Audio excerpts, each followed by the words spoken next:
Hello दोस्तों, स्वागत है आप सभी का आपके अपने यूट्यूब चैनल टेक्निकल शिक्षा में। और मैं आपकी होस्ट आज आप लोगों के लिए लेके आई हूँ एक बहुत ही बड़ा अपडेट।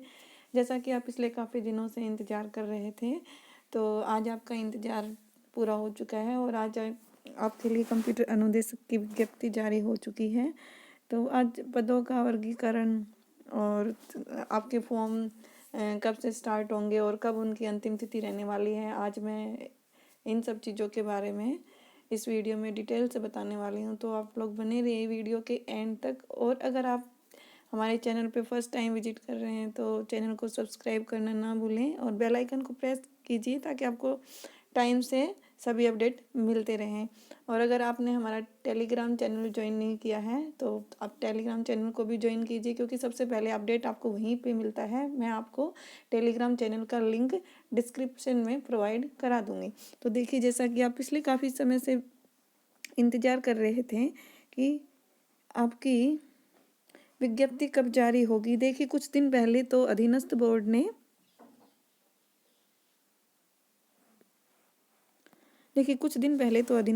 ने आपके लिए जो इसकी एग्ज़ाम डेट थी वो निर्धारित की थी, यानी कि मई के लास्ट में और जून के फर्स्ट में आपका एग्ज़ाम कभी भी हो सकता है।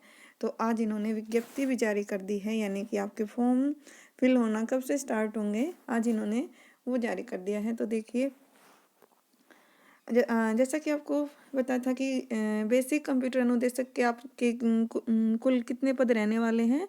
तो आपके पद हैं, देखिए आपके कितने पद रहने वाले हैं। बेसिक कंप्यूटर अनुदेशक के आपके जो पद हैं वो 9,000 के समथिंग हैं।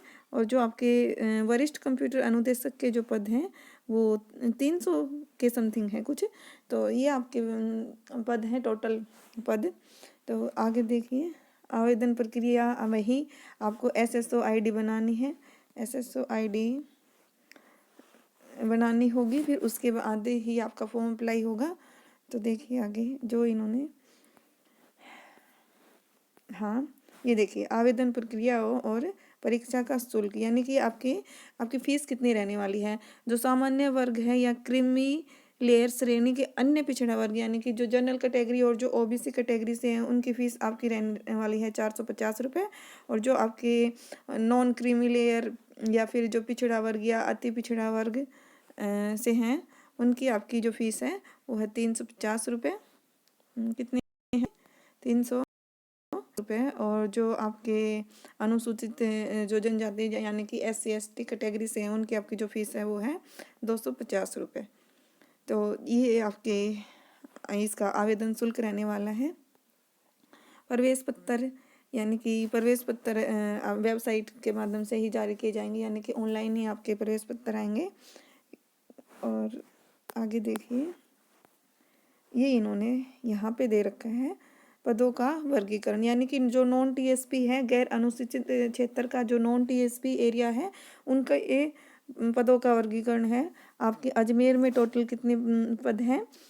451 पद अजमेर में है, अलवर में है 499। सबसे ज़्यादा मेरे अकॉर्डिंग अलवर में ही 499, या मैं ये बोल सकती हूँ 500 पद जो आपके हैं अलवर में। उसके बाद देखिए, 12 में है 129, बाड़मेर में 458, भरतपुर में 235, भीलवाड़ा में 475, बीकानेर में 251, बूंदी में 225। तो इस तरीके से इन्होंने पदों का वर्गीकरण दे रखा है। आगे देखिए, जोधपुर, झालावाड़, झुंझुनू, ये आप लोग दो का वर्गीकरण इन्होंने दे रखा है। उसके बाद बात करते हैं, वो तो गैर अनुसूचित यानी कि नॉन TSP का, और ये है अनुसूचित क्षेत्र यानी कि TSP में जो आपके बेसिक कंप्यूटर अनुदेशक हैं उनके पदों का वर्गीकरण इन्होंने दे रखा है। यहाँ पे देखिए, बांसवाड़ा में है 216, भीलवाड़ा में बांसवाड़ा में 216, चित्तौड़गढ़ में है 2, डूंगरपुर में है 175, पाली में है 13, प्रतापगढ़ में 170, राजसमंद में 5, सिरोही में 51, उदयपुर में 256। तो ये आपके पद हैं। इस तरीके से आपको देखिएगा। आप देखते हैं जो आपके वरिष्ठ कंप्यूटर अनुदेशक हैं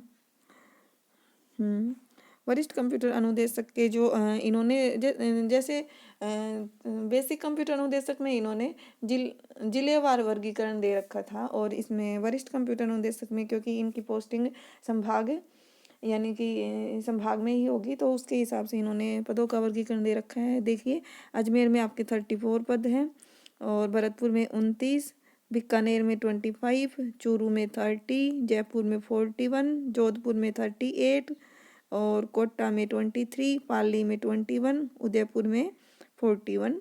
तो ये आपके पद दे रखे हैं। कुल पद दे रखे हैं इन्होंने 34, उसमें से सामान्य के अजमेर में देखिए सामान्य के 11, उसके बाद है महिलाओं के 4 पद, सामान्य महिला के 3, और ये जो परित्यक्ता के 1 भी नहीं है। इस तरीके से विधवा का 1 पद। तो इन्होंने ये वर्गीकरण जारी कर दिया है, पदों का विस्तृत वर्गीकरण जारी कर दिया है।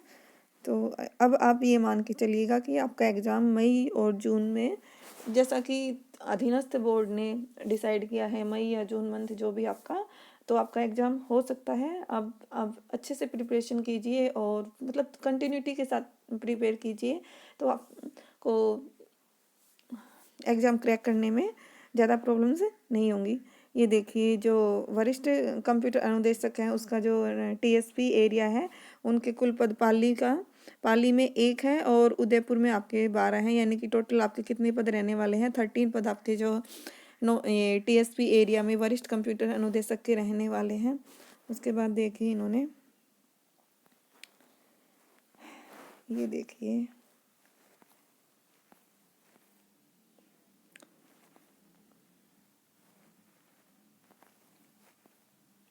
आगे देखिए यहाँ पे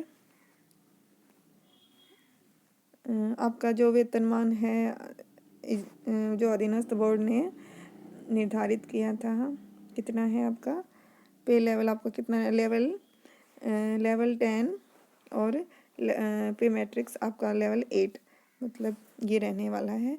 अब देखिए, जो आपका इम्पोर्टेंट सबसे, मैं तो मोस्ट इम्पोर्टेंट इसी को ही मानती हूँ, क्योंकि जब भी कोई विज्ञप्ति आती है, फॉर्म अप्लाई करवाए जाते हैं, तो उसका जो सबसे इम्पोर्टेंट पार्ट होता है कि हम उसके लिए पात्र हैं या नहीं। तो यही है, आप इसको अच्छे से समझिएगा। जो वरिष्ठ कंप्यूटर अनुदेशक हैं, इनके लिए देखिए क्या रहने वाले हैं। या तो देखिए आपके क्या रहने वाले हैं, देख, मास्टर इन इंजीनियरिंग, या मास्टर इन टेक्नोलॉजी, या कंप्यूटर साइंस है, या मास्टर इन इंफॉर्मेशन टेक्नोलॉजी, और या फिर आपके जो इलेक्ट्रिकल इंजीनियरिंग है, और जो ये इलेक्ट्रॉनिक्स इंजीनियरिंग वाले हैं, देखो जिन्होंने भी एमटेक किया है वो सब इसमें एमटेक कौन कौन से, एमटेक आईटी, और जो आपके ये हैं एमटेक इलेक्ट्रिकल इंजीनियरिंग वाले इसमें एलिजिबल हैं। उसके बाद जो एमएससी जिसने कंप्यूटर साइंस से किया है वो भी एलिजिबल हैं, और जिन्होंने एमसीए किया है वो भी इसमें एलिजिबल हैं, और any equivalent or higher qualification recognized by the government. तो ये जो और कोई भी हायर क्वालिफिकेशन जो इसके इक्विवेलेंट है वो भी इसमें मान्य होगी। तो ये है वरिष्ठ कंप्यूटर अनुदेशक के लिए। और देखिए उसके बाद है जो बेसिक कंप्यूटर अनुदेशक के लिए इन्होंने जो योग्यताएं रखी हैं, यानी कि जिन्होंने बीटेक किया है वो भी बेसिक कंप्यूटर में एलिजिबल है। और बीटेक कौन कौन सी फील्ड में, इलेक्ट्रॉनिक्स से बीटेक इलेक्ट्रॉनिक्स, और बीटेक कंप्यूटर साइंस, और जो भी मतलब आपकी बीएससी कंप्यूटर साइंस, या फिर मैं ये बोल सकती हूँ बीसीए, और या फिर भी an equivalent or higher qualification recognized by the government. तो आप इन सब में एलिजिबल हैं। आगे देखिए अन्य योग्यताएं, ये तो नॉर्मल हैं। और ये आपकी, हाँ ये देखिए आपकी आयु, यानी कि आपकी जो आयु है, जो आपकी एज है, वो 1 जनवरी 2023 को 18 वर्ष की आयु प्राप्त कर चुका हो, यानी कि आपकी मिनिमम एज आपकी 18 वर्ष होनी चाहिए, और जो मैक्सिमम है वो आपकी 40 वर्ष होनी चाहिए। तो ये आपकी एज क्राइटेरिया था। नेक्स्ट देखिए ये क्या है,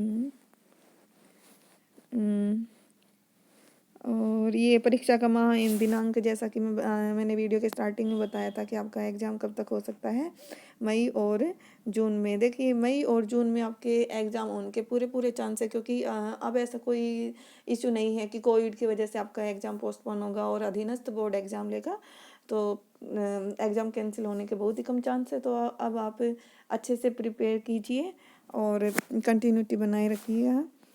तो ये आवेदन कैसे करें ये सब कुछ इसमें दे रखा है। और ये प्रमाण पत्र, हाँ देखिए आपका जो बेसिक कंप्यूटर अनुदेशक है, इसमें आपका ये इन्होंने सिलेबस तो इन्होंने बहुत पहले जारी कर दिया था, पर इन्होंने फिर से देखो एक बार फिर से बताया सिलेबस के बारे में। तो जो आपका फर्स्ट पेपर है, देखो 2 पेपर होंगे, बेसिक कंप्यूटर अनुदेशक के भी 2 ही पेपर होंगे और सीनियर कंप्यूटर जो आपका वरिष्ठ कंप्यूटर अनुदेशक है उसके भी आपके 2 ही पेपर होने हैं। तो जो बेसिक कंप्यूटर अनुदेशक है उसमें जो फर्स्ट पार्ट है पेपर 1 वो कितने मार्क्स का होगा, 100 मार्क्स का होगा। ड्यूरेशन कितनी होगी आपकी, 2 आवर, यानी कि आपको 2 घंटे मिलेंगे फर्स्ट पेपर के लिए। 100 ही क्वेश्चन होंगे आपके, MCQ क्वेश्चन होंगे आपके 100। और आपके देखिए इसमें क्या क्या जो इंक्लूड रहने वाला है फर्स्ट पेपर में, देखिए art and culture, history, geography, general science and current affair of Rajasthan. ये आपका मतलब आपको राजस्थान जीके कवर करनी है, साथ में आपको करंट अफेयर भी करनी है। और उसके अलावा जो जनरल साइंस का जो पोर्शन होता है, जनरल साइंस मतलब इन्होंने टॉपिक मेंशन नहीं किए, तो आपको कंप्लीट जनरल साइंस करनी है और कंप्लीट राजस्थान जीके करनी है, क्योंकि इन्होंने टॉपिक मेंशन नहीं किए हैं। इन्होंने मतलब सीधा डाला है कि आपको राजस्थान जीके करनी है, करंट अफेयर करनी है और जनरल साइंस वाला पोर्शन आपको करना है। तो ये आपको करना है। उसके बाद जो आपका है जनरल एबिलिटी सेल इंक्लूडिंग, तो जनरल एबिलिटी वाले पोर्शन में आपको क्या क्या करना है, logical reasoning and analytical reasoning में जो भी आपके टॉपिक आते हैं वो सब आपको अच्छे से कवर करने हैं। Decision making and problem solving और जनरल मेंटल एबिलिटी और बेसिक न्यूमेरेसी, यानी कि आपका जो 10th के लेवल का जो आपका कौन कौन से दे रखे हैं इन्होंने, नंबर एंड दी रिलेशंस और ऑर्डर ऑफ मैग्नीट्यूड, ये आपके जो इन्होंने टॉपिक मेंशन किए हैं। और डाटा इंटरप्रिटेशन में देखना कौन सा करना है आपको, डाटा इंटरप्रिटेशन में आपको करना है चार्ट, ग्राफ, टेबल्स, मतलब ये जो टॉपिक इन्होंने मेंशन किए हैं आपको ये कवर करने हैं। ये था आपका मतलब फर्स्ट पेपर का। और इसमें आपके मतलब मेंशन कर रखा है कि आपका सिलेबस क्या ये सॉरी आपकी नेगेटिव मार्किंग रहने वाली है, 1/3 नेगेटिव मार्किंग रहेगी आपके। तो आपके 1/3 नेगेटिव मार्किंग रहने वाली है। अब बात करते हैं सेकंड पेपर की। तो देखो सेकंड पेपर की बात करते हैं। सेकंड पेपर में आपका सेकंड पेपर भी कितने मार्क्स का रहने वाला है, 100 मार्क्स का जो आपका सेकंड पेपर रहने वाला है। और इसका कितना समय दिया जाएगा, इसमें भी 2 आवर्स दिए जाएंगे। और इसमें भी 1/3 नेगेटिव मार्किंग होगी, मल्टीपल चॉइस क्वेश्चन होंगे। और ये देखना इसमें इन्होंने मेंशन कर रखा है, हाँ देखो इसमें जो आपका है फर्स्ट यूनिट है पेडागोगी, सेकंड है आपकी मेंटल एबिलिटी, थर्ड है आपका फंडामेंटल ऑफ कंप्यूटर, फोर्थ है प्रोग्रामिंग फंडामेंटल, फिफ्थ है object oriented programming using C++ and Java. तो और आपका जो उसके बाद है सिक्स्थ आपका है डेटा स्ट्रक्चर एंड एल्गोरिथम्स। ये आपका इन्होंने यूनिट वाइज इन्होंने टॉपिक और सब कुछ मेंशन कर रखा है। उसके बाद देखिए डेटा स्ट्रक्चर एंड एल्गोरिथम्स, और उसके बाद है एल्गोरिथम्स, ट्री ट्रेवल्सर, और ये इस टाइप के जो आपके टॉपिक मेंशन कर रखे हैं, branch and bound and greedy method से। और ये अब देखिए नेक्स्ट आपका जो नेक्स्ट यूनिट है वो है डिजिटल लॉजिक सिस्टम, यानी कि बूलियन एक्सप्रेशन के मैप। और ये जो आपके नंबर सिस्टम, ये जो फाइंड आउट करते हैं, ये सब कुछ आपके इसमें आएगा डिजिटल लॉजिक्स में। उसके बाद है कंप्यूटर ऑर्गेनाइजेशन एंड आर्किटेक्चर की, कंप्यूटर का आर्किटेक्चर कैसा होता है, उस मतलब कंप्यूटर के कौन कौन से पार्ट है, मदरबोर्ड, रैम, ये सब कुछ, रोम, ये आपको डिटेल से करना है इसमें। बस ऑर्गेनाइजेशन, रजिस्टर और डीएमए, ये सब कुछ आपको करना है। उसके बाद देखिए, उसके बाद आपकी जो यूनिट है वो है ऑपरेटिंग सिस्टम, और उसके बाद है डेटाबेस मैनेजमेंट सिस्टम, और ये देखिए उसके बाद है आपकी यूनिट है सॉफ्टवेयर इंजीनियरिंग, और ये है डेटा एंड कंप्यूटर नेटवर्क्स, और उसके बाद है आपका network security, basic of communication, web development.